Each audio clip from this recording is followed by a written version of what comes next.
tsotra marina mahomby tokotelo mamasan'andro antony lehibe nanarahanay diany candidat larana faharoa Tahina Razafinjoelina.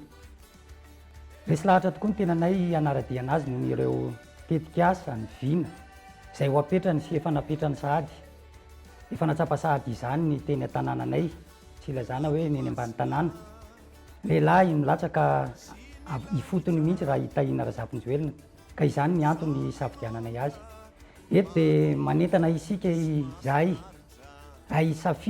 hifidy ny candidat laharana faharoa mba tsy hanenenantsika any amin'ny 5 taona manaraka indray ny safiditsika.